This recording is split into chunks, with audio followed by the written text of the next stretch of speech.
우리 하나님의 말씀은 신약성경 고린도전서 3장 말씀입니다. 18절부터 끝절까지입니다. 아무도 자신을 속이지 말라. 너희 중에 누구든지 이 세상에서 지혜 있는 줄로 생각하거든 어리석은 자가 되라. 그리하여야 지혜로운 자가 되리라. 이 세상 지혜는 하나님께 어리석은 것이니 기록된 바 하나님은 지혜 있는 자들로 하여금 자기 꾀에 빠지게 하시느니라 하였고, 또 주께서 지혜 있는 자들의 생각을 헛것으로 아신다 하셨느니라. 그런즉 누구든지 사람을 자랑하지 말라. 만물이 다 너희 것이며 바울이나 아볼로나 게바나 세계나 생명이나 사망이나 지금 것이나 장래 것이나 다 너희의 것이요 너희는 그리스도의 것이요 그리스도는 하나님의 것이니라. 아멘. 사도 바울은 이 고린도 교회의 특별한 상황 속에서 1장부터 3장까지 이제 특별히 그 상황이라는 것은 뭐냐면 고린도 교회 안에 일종의 이제 분쟁이 있었다는 것입니다. 그 분쟁이 있었던 이유는 그 지도자를 어떤 지도자를 따르느냐. 나는 바울주 편이다. 나는 아볼로 편이다. 아니 나는 또 베드로 편이다. 그렇게 해서 그 안에서 나뉘게 됐다는 거예요. 사도 바울은 그 부분의 상황을 다루면서 특별히 지혜라는 주제를 가져오고 있는 것을 볼 수가 있어요. 여러분 가운데 시기와 다툼과 분리가 있다면 그것은 결코 하나님으로부터 온 지혜를 따름이 아니요 이 세상 지혜를 따름입니다. 이제 그러면서 지혜에 관한 가르침을 많이 주고 있어요. 그래서 여기 22절에도 보면은 바울이나 아볼로나 게바나 이런 언급을 하는 것도 그 당시에 이 상황 때문에 그런 것입니다. 저는 이제 오늘 특별히 이러한 당시의 그 맥락을 상황을 조금 범위를 넓혀서 18절부터 20절까지의 말씀에 더 주목하고자 합니다. 여기서 사도 바울은 이 하나님의 지혜와 이 세상의 지혜를 대조시키는 것을 볼 수가 있는데 그것도 아주 날카롭게 대조를 시키고 있습니다. 적당히가 아니라 아주 날카롭게 대조를 시키고 있어요. 우리의 문제점은 종종 하나님께서 이렇게 아주 분명하게 대조시키는 것을 적당히 물타기 해가지고 이렇게 섞으려고 하는 것, 적당히 같이 가려고 하는 것이죠. 성경은 그런 것을 용납하지 않는 것 같습니다. 우리 현대 교회가 많이 이런 부분에서 타협하고 있는 것은 굉장히 안타까운 일이에요. 18절을 한번 보시기 바랍니다. 아무도 자신을 속이지 말라. 너희 중에 누구든지 이 세상에서 지혜 있는 줄로 생각하거든 어떻게 되라? 어리석은 자가 되라는 거예요. 그리하여야 지혜로운 자가, 세상 지혜에 대해서는 어리석은 자가 되어야 참 지혜를 얻을 수 있다. 그러면서 19절에 다시 이 세상 지혜는 하나님께는 어리석은 것이다. 이 세상 지혜는 하나님께는 어리석은 것이라는 거예요. 여러분 이거 아멘이 되시나요? 네네. 그러면서 사도 바울은 그 다음에 구약 성경의 말씀들을 인용해 가져오고 있습니다. 기록된 바, 여기는 욥기 5장의 말씀입니다. 하나님은 지혜 있는 자들로 하여금 자기 꾀에 빠지게 하시는 분이시다. 이 세상에서 지혜 있다고 하는 자들로 하여금 오히려 자기 꾀에 빠지게 하시는 분이 우리 하나님이시다. 못 빠져나오는 거예요. 하나님을 보지를 못하는 것이죠. 또 20절의 말씀은 시편 94편 말씀을 인용해 온 것인데 또 주께서 지혜 있는 자들의 생각을 헛것으로 아신다. 이 세상 지혜를 자랑하는 사람 하나님은 괴념치 않으시는 분이시라는 거예요. 자, 그래서 하나님의 지혜와 이 세상의 지혜가 이렇게까지 날카롭게 대조되는 것을 보게 되는데 그러면 이 세상 지혜라는 것은 뭐냐는 거죠. 이 세상의 지혜라는 것은 뭘까요? 그러기 위해서는 우리가 세상이라는 것을 먼저 알아야 되겠죠. 세상이라는 것은 뭐겠습니까? 성경에서 세상은 여러 가지 의미로 쓰이고 있습니다만은 특별히 여기서 나오는 세상이라는 것은 하나님 없는 세상, 하나님을 인정하지 않고 배제하는 세상, 하나님을 거스르고 대적하는 세상을 말하는 거예요. 그 세상이 가르치고 주장하는 모든 이론들, 지혜라는 것들, 그것을 말하는 것입니다. 그래서 제가 이렇게 한번 정리를 해봤습니다. 이 세상 지혜란 무엇일까? 하나님을 인정하지 않고 그분을 대적하여 높아진 세상의 모든 생각과 이론과 주장, 가르침, 주의, 이걸 다 합해서 세상 지혜라고 볼 수 있지 않겠는가 이렇게 정리를 해봤습니다. 다시 한번 말씀드려 볼게요. 이 세상 지혜란 하나님을 인정하지 않고 그분을 대적하여 높아진 이 세상의 모든 생각과 이론과 정신과 주의와 주장과 가르침들, 그것이 세상의 지혜가 아닌가 생각을 해보는데, 사도 바울은 자신의 그 영적인 사역의 중요한 목표가 바로 이것을 깨트리는 것이라는 거예요. 근데 왜 깨트린다는 표현을 쓰느냐면 이 진이 요새처럼 튼튼하게 서 있다는 거예요. 요새처럼 단단하게 서 있다는 거예요. 보이는 것이 아니죠. 보이지 않게. 근데 우리도 문제면은 하나님 밖에 있는 사람들은 그 요새 속에 완전히 갇혀 있고, 우리는 하나님의 자녀들은 거기서부터 벗어져 나왔지만은 계속해서 그 영향을 받고 있다는 거예요. 그것을 계속 깨야 된다는 거죠. 사도 바울은 자기의 영적인 사역의 목표가 이것이라는 거예요. 이걸 깨야 된다. 이게 그래서 육적인 싸움이 아니라는 거예요. 영적인 싸움이에요. 영적인 싸움. 육적인 싸움은 힘을 가지고 그냥 쳐부시고 그 다음에 싸우고 이기고 깃발을 꼽고, 그 싸움은 우리는 아니다. 그 싸움에 있어서 우리는 오른뺨을 치면은 왼뺨을 내미는 싸움이에요. 그러나 이 영적인 싸움에서는 절대 양보해서는 안 된다는 거예요. 이 영적인 싸움, 하나님을 대적하여 높아진 모든 생각과 이론들이 아주 그 요새처럼 철탑처럼 서 있는데, 이거는 우리가 영적으로 깨부셔야 된다는 거예요. 여러분이 여기 말씀을 이렇게 접어놓으시고요. 본문 말씀을 적어놓으세요. 고린도후서 10장 말씀을 잠깐 보세요. 296페이지 말씀인데요. 296페이지 고린도후서 10장 4절 말씀을 한번 보시기 바랍니다. 고린도후서 10장 4절. 고린도후서 10장 4절 말씀을 보시게 되면, 우리의 싸우는 무기는 뭐에 속한 것이 아니다? 육신에 속한 것이 아니다. 많은 그리스도인들이 여기서 이게 혼돈이 있어요. 우리는 싸우지만 이걸로 싸우는 것이 아닙니다. 오직 그러면 영적인 싸움이라는. 그러면 어떤 영적인 싸움이냐? 오직 어떤 견고한 진, 이 요새라는, 또 무너뜨리는 하나님의 능력이다. 보다 구체적으로는 뭐냐? 모든 이론을, 하나님을 거스르는 모든 이론을 무너뜨리는 것. 하나님을 아는 것을 대적하여 높아진 것. 하나님 지식, 성경에 나타난 참 하나님 지식, 예수 그리스도를 통한 하나님 지식을 대적해서 높아진 모든 그 철학과 가르침과 주의와 주장과 그런 걸 말하는 거예요. 그걸 다 무너뜨리고, 그다음 나머지 부분 같이 읽어보십시다. 모든 생각을 사로잡아 그리스도에게 복종하게 하니. 이 영적인 싸움이라는 것입니다. 이 세상 지혜를 깨뜨리는 것이죠. 깨뜨리는 것이죠. 어떻게 보면은 저도 저의 목회 사역과 또 주일날 이 예배를 이끌면서 또 말씀을 전하는 이 사역의 중요한 목표도 그것인 것 같아요. 눈에 보이는 싸움은 아니지만 치열합니다. 치열해요. 정말 그렇습니다. 왜냐하면 우리도 모르는 사이에 한 주간 또 이 세상의 공기를 마시면서, 영적인 비유의 표현입니다. 그 영적인 공기들을 들이마시고 그 영향을 잔뜩 또 받고 우리 성도님들이 오셔요. 자기도 모르는 사이에 또 흔들려 있는 거예요. 그것을 그 부분을 이렇게 깨뜨리지 않으면은 올바른 진리가, 하나님의 말씀이 그 속에 들어서기가 어렵다는 것을 알기 때문에 치열한 영적인 싸움이 있는 것이죠. 여러분, 우리 본문 말씀으로 다시 돌아와 보십시다. 고린도전서 3장 18절 말씀을 보게 되면은 사도 바울이 지혜로운 자가 되는 방법, 18절 맨 뒤에 3장 18절 맨 뒤에 그리하여야 지혜로운 자가 되리라. 그러면 어떻게 해야? 그러면 그 다음에 보면 아무도 자신을 속이지, 그 앞에 보시면 아무도 자신을 속이지 말라. 너희 중에 누구든지 이 세상에서 지혜 있는 줄로 생각하거든 어리석은 자라. 이 세상 지혜에 대해서는 어리석은 자가 되라는 거예요. 옛날 성경은 미련한 자가 되어라 이렇게 나와 있습니다. 그러면 이게 무슨 뜻일까요, 여러분?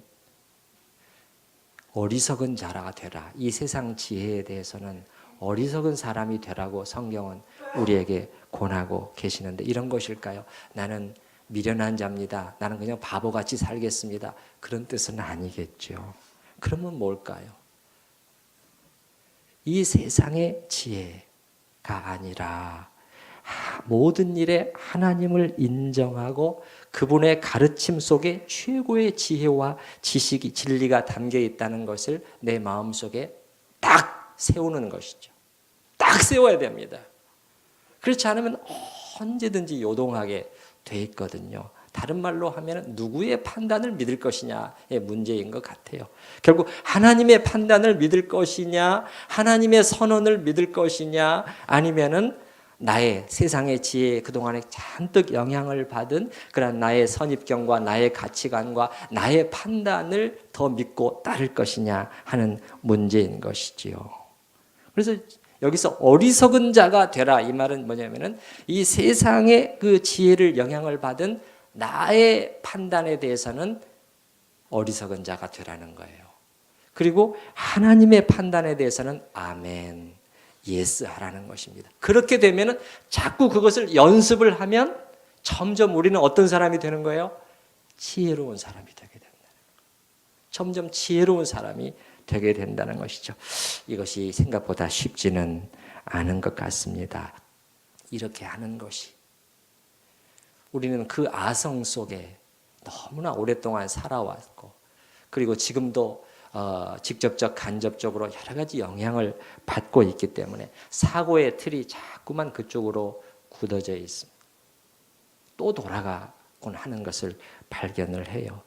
태어난 후에 처음부터 그랬던 것 같지는 않습니다. 사실은 우리는 어렸을 때는 저는 생각해 보는 거예요. 좀 저도 이렇게 그 생각의 깊이가 더해지고 또 영적으로 더 성숙해 가면서 과연 내가 무엇을 알고 무엇을 할 수 있는 사람인가? 점점 더 아니라는 그런 이제 그 깨달음과 고백이 점점 더 나와요.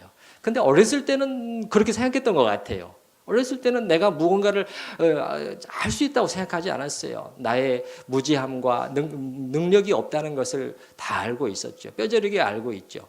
예를 들어 보면은 우리가 시장에서 엄마의 손을 잡고 가다가 거기서 엄마의 손을 놓쳤어요. 우리 어떻게 했습니까? 우리 당당했습니까? 자신 있었습니까? 그렇지 않죠. 금방 불안해졌죠. 금방 우리는 두려움에 몰려왔습니다. 우리는 울었습니다. 맞습니까? 네. 내가 무지하고 내 힘으로 할 수 있는 것이 없다는 것을 우리는 알고 있었어요. 그런데 이게 이제 점점 달라졌단 말이에요. 뭔가를 알게 된 거예요. 책을 읽고 뭐 배우게 되고 머리가 커지게 된 것이죠. 뭐 이거 자체는 나쁜 것은 아니에요. 근데 뭐가 문제냐면은 이게 정말 내가 엄청나게 잘 아는 것처럼 모든 것을 판단할 수 있을 것처럼 판단할 수 있을 정도로 아는 것처럼 생각하게 되었다는 거예요. 그것이 이 세상의 지혜예요. 여러분 한번 보십시오. 내가 모든 것을 판단하고 결정하고 그리고 그 고집을 굽히지 않지 않습니까? 여기서부터 대단히 사실 착각을 하게 되는 것이죠. 그 시점이 주의해야 되는 시점인데 모르는 것이지요. 사실은 아주 조금 알게 된 거예요. 우리는 여전히 너무도 모르는 것이 많은데도 다 알고 판단할 수 있다고 생각하는 것이죠. 그래서 저는 지혜의 출발이 여기 있다고 생각해요. 우리가 다시 지혜로운 자가 된다는 것은 다시 나는 정말 잘 모르는 자야. 나는 잘 몰라. 그런 부분에서 자신감을 내려놔야 돼요. 그게 저는 지혜의 출발이라고 생각을 합니다. 그럼 만약에 어떤 분이 질문하기를 왜 모른다는 것이죠. 이렇게 많이 내가 알고 있는데 왜 모른다는 것이에요.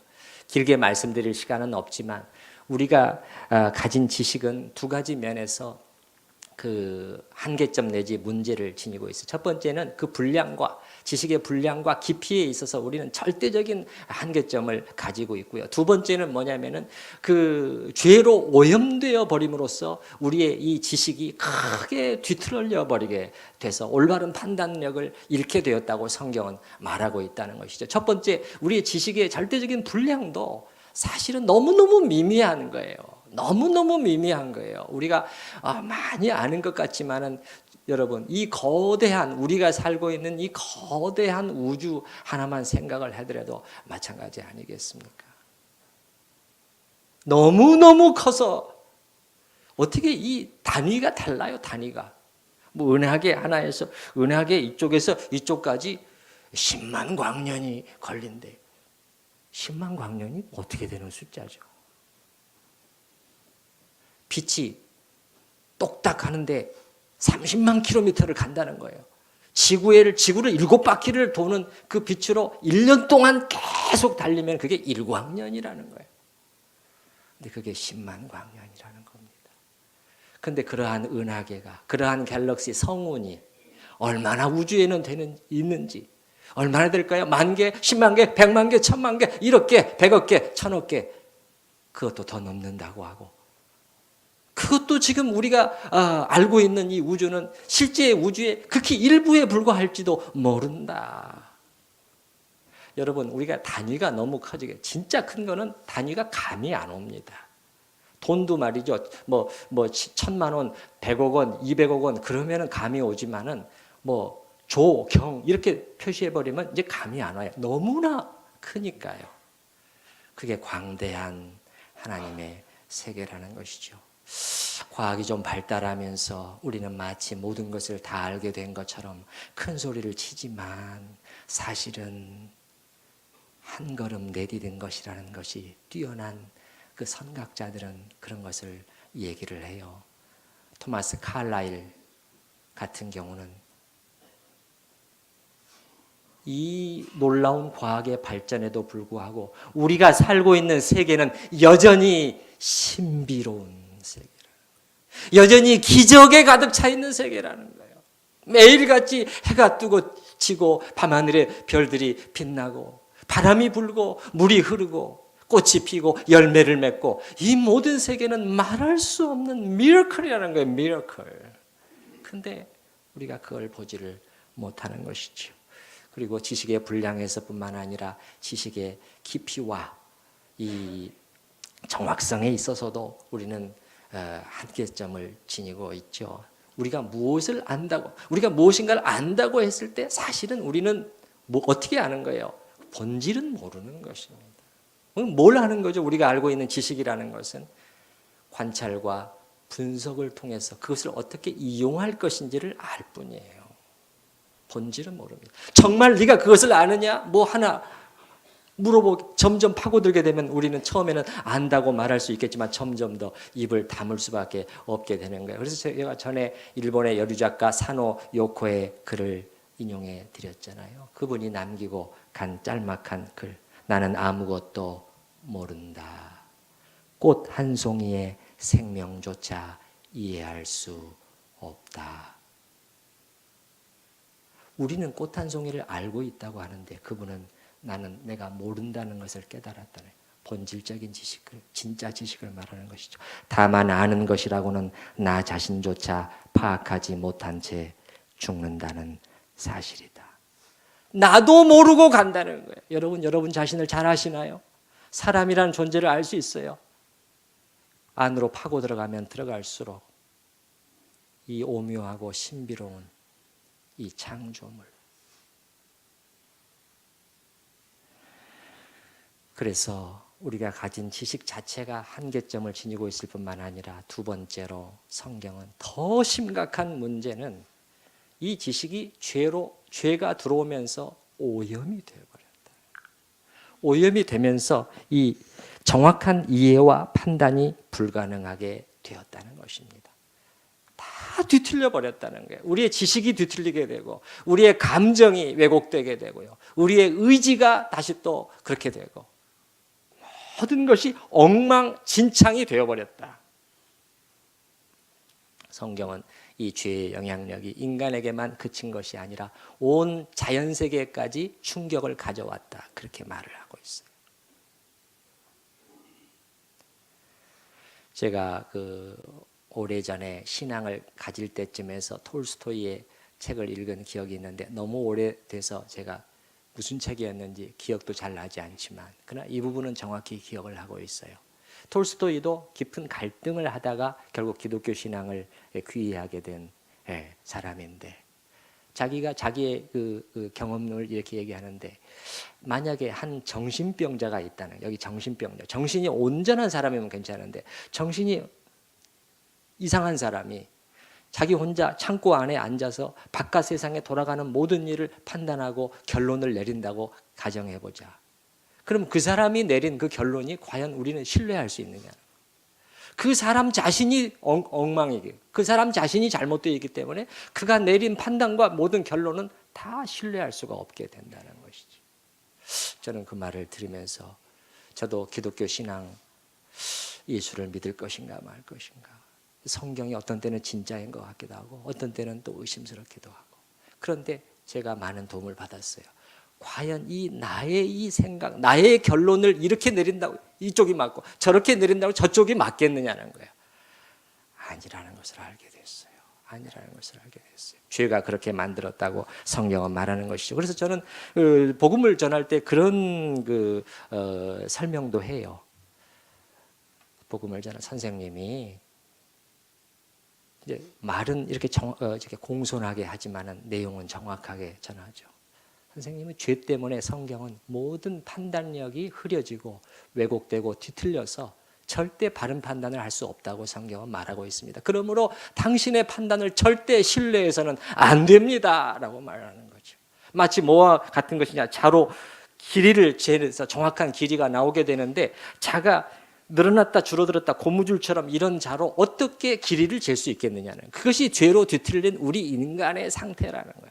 절대 올바른 우리 인간은 그 판단을 제대로 내릴 수가 없어요. 우리 자신만 들여다보세요, 여러분. 얼마나 변덕스럽고 얼마나 왔다 갔다 하고 제멋대로잖아요.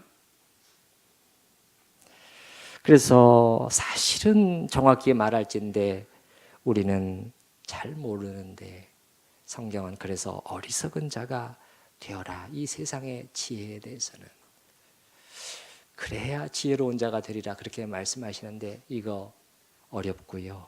많은 사람들이 여기에 걸려 넘어집니다. 걸려 넘어져요. 내가 왜 모른다는 거야? 특히 현대인들은 더 어려운 것이 지식이 엄청나게 증가하고 과학 문명이 발달하게 되면서 많이 알게 됐다고 그렇게 생각을 해요. 지성인들, 많이 배운 분들, 특히 이 부분에서 이 겸손함을 잃게 되는 것이죠. 겸손함을 잃게 되는 것이죠. 예수님께서는 뭐라고 말씀하셨냐면은, 참 어쩌면 그렇게 예수님이 여기에 딱 들어맞는 말씀을 하셨는지 모르겠어요. 누가복음 10장에 보게 되면 기도하시면서, 주님 하나님 아버지, 이것을 슬기로운 자들에게는 숨기시고 어린 아이들에게는 나타내셨습니다. 옳소이다. 이렇게 된 것이 아버지의 뜻입니다. 슬기로운 자들이 누굴까요, 여러분? 안다고 하는 자들이에요. 다시 한번 제가 그 부분을 읽어드려 볼게요.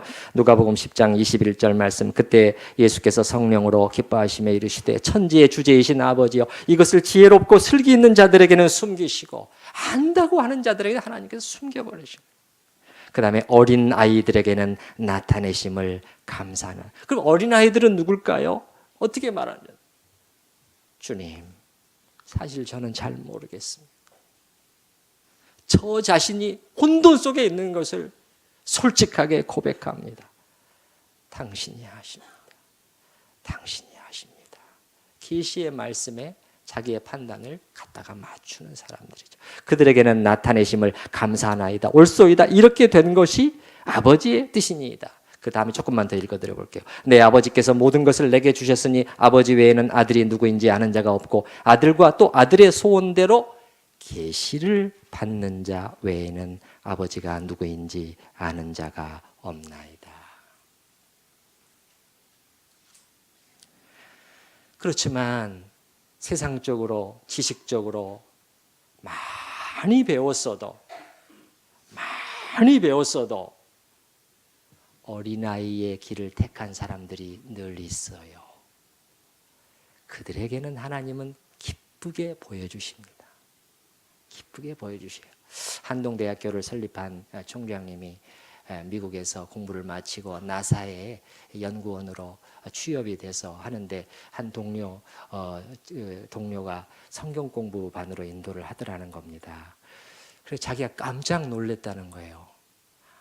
그렇게 많은 사람들이 하나님의 말씀 앞에 붙들고 공부하면서 기도하면서 주님께 하는 걸, 자기는 이렇게 엘리트들이, 이렇게 머리가 좋은 사람들이 어떻게 그럴 수가 있을까? 거기서부터 자기의 자세가 크게 달라지기 시작해서 오늘에 이르게 됐습니다. 나는 주님의 영광을 위해서 학교도 운영하기를 원합니다. 과학도 마찬가지고 이제 그렇게 되게 된 것이죠. 저 자신 나이가 들수록 영적으로 조금씩 성숙해 갈수록 점점 더 나는 정말 아는 것이 없구나, 내가 할 수 있는 것도 없구나 하는 것을 점점 더 경험하게 되고 고백하게 됩니다. 그래서인지 아주 작은 일을 위해서도 기도하고 있는 저 자신을 발견해요. 주님의 도우심을 구하고 있는 자신을 발견해요. 전에는 그렇게까지 하지는 않았던 것 같아요. 누구와 대화를 하려고 해도 또 주님의 도우심을 구하고, 작은 일, 왜 그렇게 하고 있을까요? 그것은 내가 이렇게 하지 않으면 하나님이 안 도와주시겠지, 그러므로 나는 기도해야 돼. 기계적인 기도가 전혀 아닙니다. 그것이 아니에요. 그것이 아니고 이건 하나님이 해주시지 않으면 내 힘으로 할 수 있는 게 사실 없어. 그걸 점점 제가 배워왔기 때문에 그러는 것이죠. 이 설교 하나만 해도 그래요. 전에는 설교를 잘 준비만 하면은 다 잘 될 것으로 젊었을 때는 많이 생각을 했어요. 이제는 정말 아닙니다. 아무리 완벽하게 준비했어도 망칠 수 있다는 것을 저는 경험을 통해서 많이 알아왔기 때문에, 또 반대인 경우도 얼마든지 있다는 것을 알았기 때문에 기도하지 않을 수 없는 것이죠. 나름대로 열심히 준비하고 저의 정말 혼신의 힘을 다 쏟아서 그렇게 준비를 하지만, 그러나 여전히 다시 이걸 들고 강단 위에 설 생각을 하면 너무도 참 두렵고, 이 초라한 원고라는 것을 하나님 앞에 인정하지 않을 수 없고 주님의 도우심을 구하지 않을 수 없는 것이, 주님께서 기름 부어주시지 않으면 이 말씀은 양떼들에게 결코 파고 들어갈 수가 없습니다. 이런 고백이 나오지 않을 수 없고, 또 그러한 것을 경험하게 되면 오늘 주님께서 그런 묘를 보내서 도와주셨구나. 그러면 어떻게 되는 거예요? 제가 자랑할 수 있겠습니까? 자랑할 수 있겠어요? 감사할 뿐이죠. 무릎 꿇을 뿐인 것이죠. 그래서 첫 번째로 제가 길게 말씀드린 것은 뭐냐면, 이 하나님의 지혜와 이 세상의 지혜, 이 세상의 지혜, 나의 판단에 대해서는 하게 되면 어리석은 자가 되는 법을 배우셔야 됩니다. 다시 초심으로 돌아가서 다시 주님 어린아이 같은 자가 되겠습니다. 제가 아는 줄 알았더니 그게 아니군요. 제가 속고 있었군요. 여러분 보세요. 3장 18절이 어떻게 시작합니까, 여러분? 3장 18절이 어떻게 시작하죠? 아무도 자신을 속이지 말. 속고 있다는 거예요. 모르고 있는데 알고 있는 것처럼 속고 있다는 거예요. 사실 이렇게 하는 데는 이 악한 영이 강하게 또 미혹하는 그런 이유가 또 있지만요. 그리고 더 나아가서 두 번째로, 성경은, 신약 성경은 특히 지혜를 말할 때 누구를 빠뜨리지 않냐면 예수 그리스도를 빠뜨리지를 않아요. 제가 구약 성경 그 지혜에 대해서 2번인가 설교를 했습니다만은, 그 구약 성경의 지혜는 이렇게 정의가 됩니다. 지혜란 무엇인가? 그러면은 여호와를 뭐함으로? 경외함으로, 두려워함으로 모든 악에서 떠나는 것이다라고 우리가 정리가 확실하게 됐습니다. 이 정의가 분명히 신약 성경에서도 유지되면서, 그러나 신약 성경은 이 하나님의 계시인 예수 그리스도가 오신 다음에는 이제 분명하게 또 나오게 돼요. 예수 그리스도 안에 지혜와 지식의 모든 보화가 감추어져 있다는 거예요. 골로새서 2장 3절 말씀인 것이죠. 지혜의 보고가 예수 그리스도 안에 있다는 거예요. 여러분도 그렇게 생각하시나요? 네, 정말 그렇게 생각하시기를 바랍니다. 근데 거기 보게 되면 모든 보화가 감춰져 있다는 거예요. 모든 보화, 지혜의 모든 보화가 예수 안에 있다는 거예요. 여기 고린도전서 2장에서는 사도 바울은 예수님이 곧 지혜라고까지 말하고 있어요. 여러분 1장이네요. 1장 30절 말씀 한번 보시기 바랍니다. 1장 30절.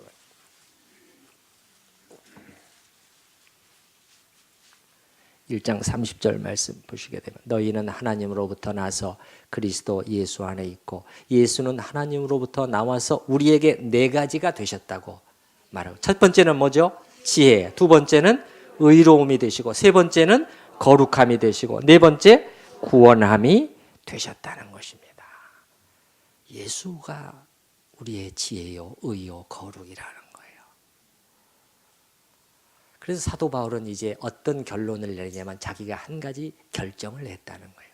결심을 했다는 거예요. 무슨 결심을 했느냐? 이제부터는 나는 이것만 알겠다는 거예요. 뭐가? 예수 그리스도와 그분의 십자가.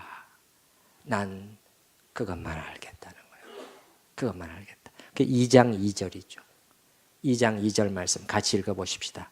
내가 너희 중에서 예수 그리스도와 그가 십자가에 못 박히신 것 외에는 아무것도 알지 아니하기로 작정하였습니다. 결정했다는 것이에요. 그 속에 하나님의 모든 지혜가 다 담겨져 있구나. 그걸 깨달은 것이지요.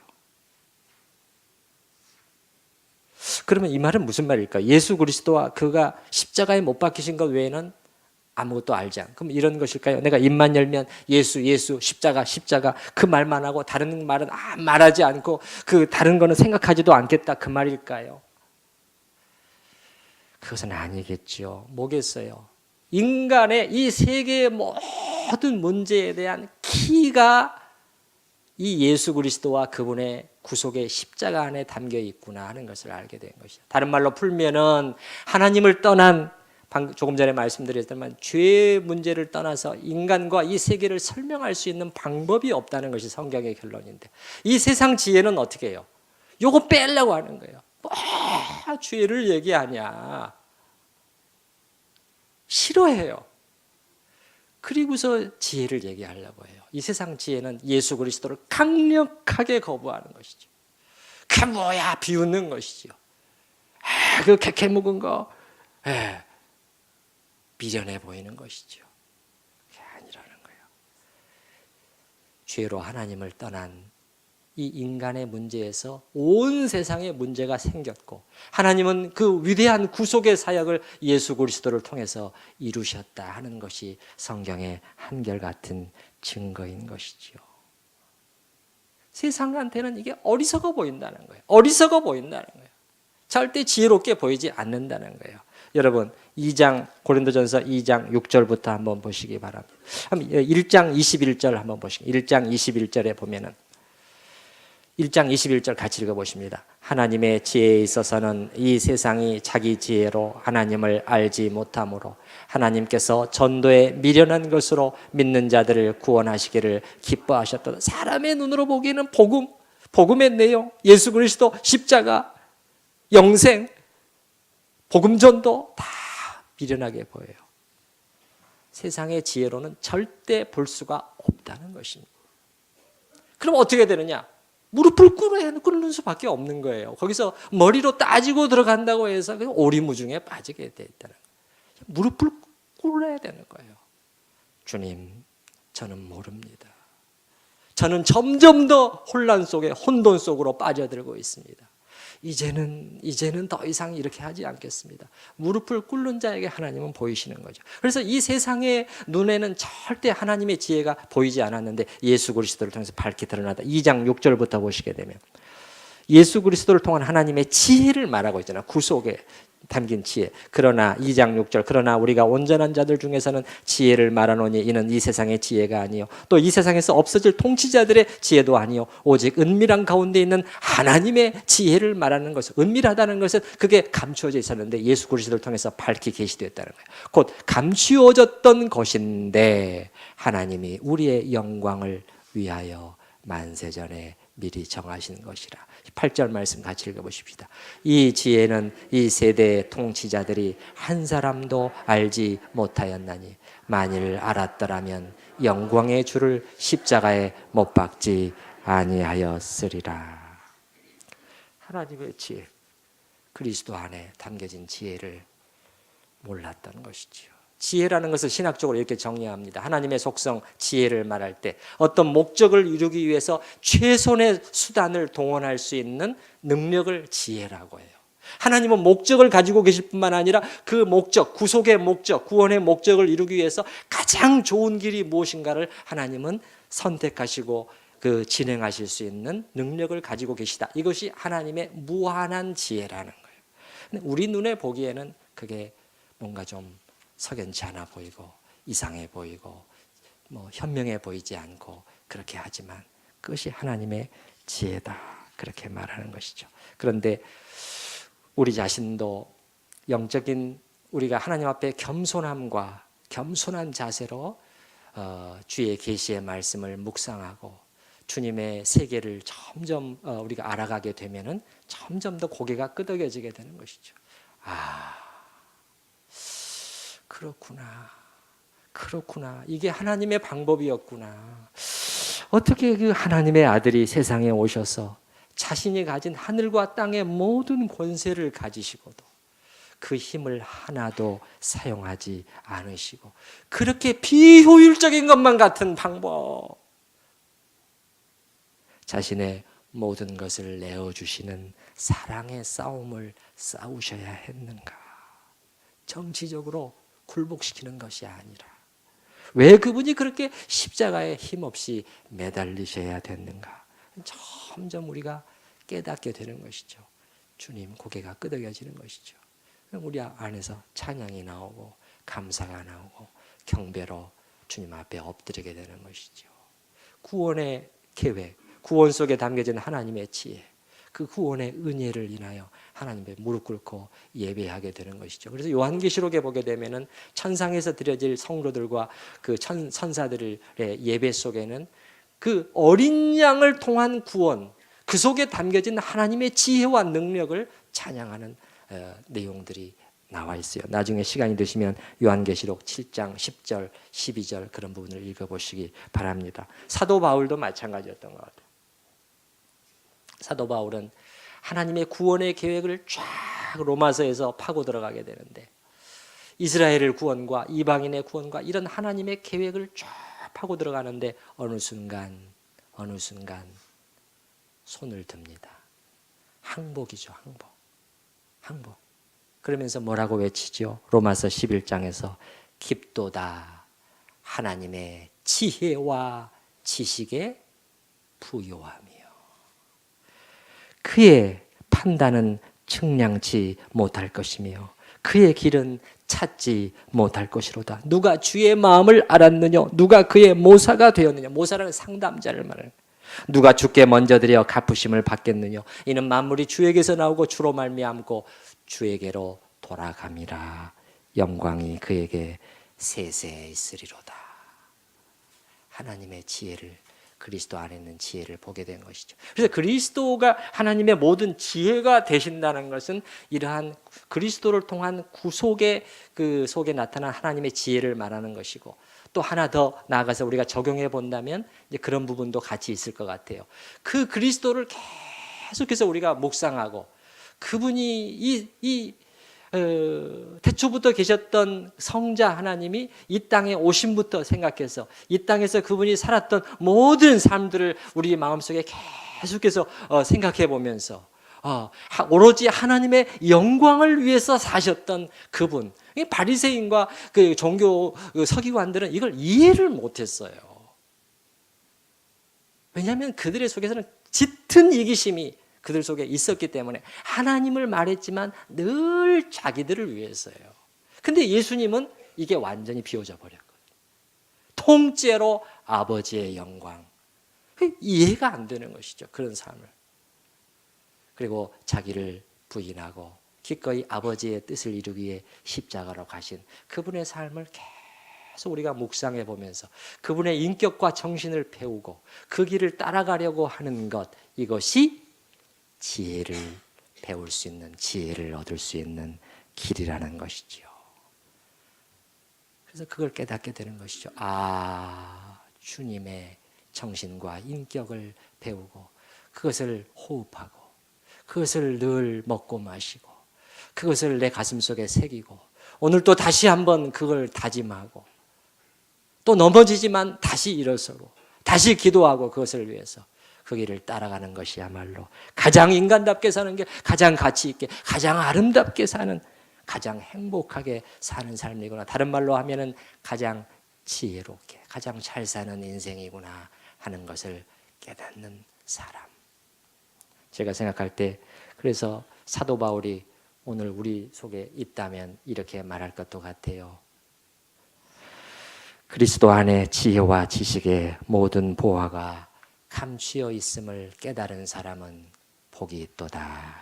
그렇게 말할 것 같아요. 그래서 사도 바울은 나는 이것만 파겠다는 거죠. 그리스도와 그의 십자가 외에는 알지 아니하기로 작정했다. 이 말은 이것만 다른 곳을 찾아다니지 않겠다는 거예요. 이제는 오직 예수 그리스도와 그분의 십자가의 정신을 알고 따르는 일에 집중하겠다는 것이죠. 집중하겠다. 여기에 자신의 전부를 투자하겠다는 것이죠. 이 시간 우리가 들은 말씀을 생각을 하면서 주님 앞에 겸손하고 간절한 마음으로 같이 기도하십시다.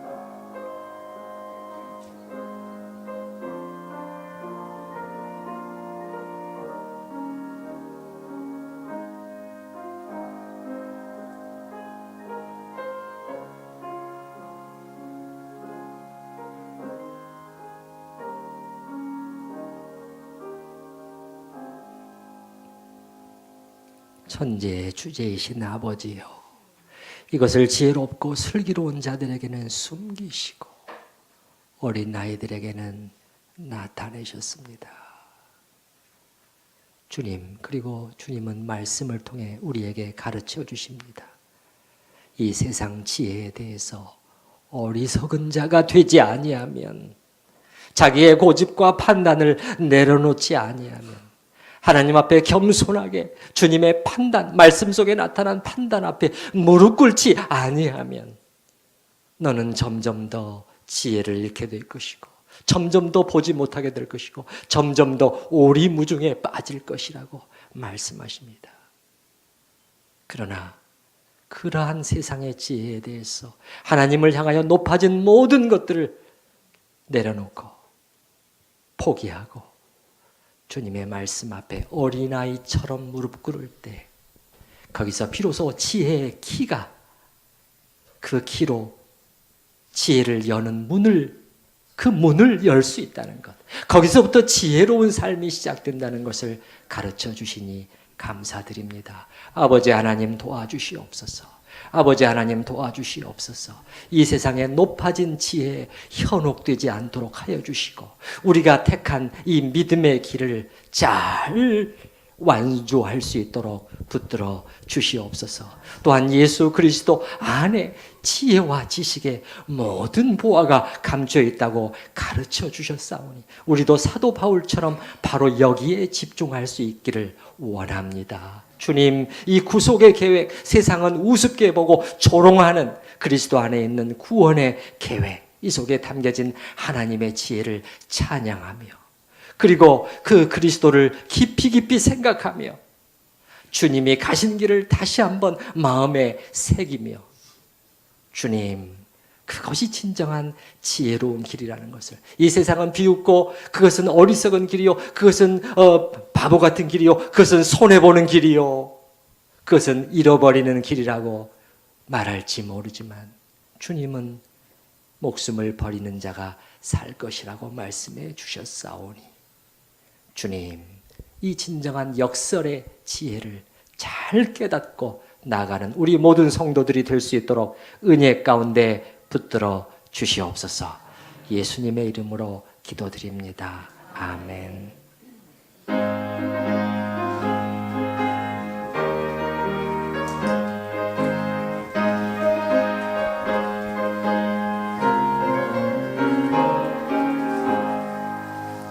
예수도 알기 원하네. 크고도 넓은 은혜와 계속해 주신 사랑을 간절히 알기 원하네.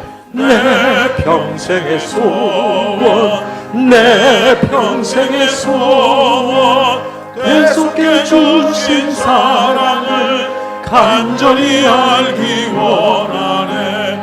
성령이 스승 되셔서 진리를 가르치시고 거룩한 뜻을 깨달아 예수를 알게 하소서. 내 평생의 소원, 내 평생의 소원, 계속해 주신 사랑을 간절히 알기 원하네. 성령의 감화 받아서 하나님 말씀 배우니 그 말씀 한 절 한 절이 내 맘에 교훈되도다. 내 평생의 소원, 내 평생의 소원, 계속해 주신 사랑을 간절히 알기 원하네. 예수가 계신 보좌는 영광에 둘려 있도다. 평화의 왕이 오시니 그 나라 왕성하도다. 내 평생의 소원, 내 평생의 소원, 계속해 주신 사랑을 간절히 알기 원하네.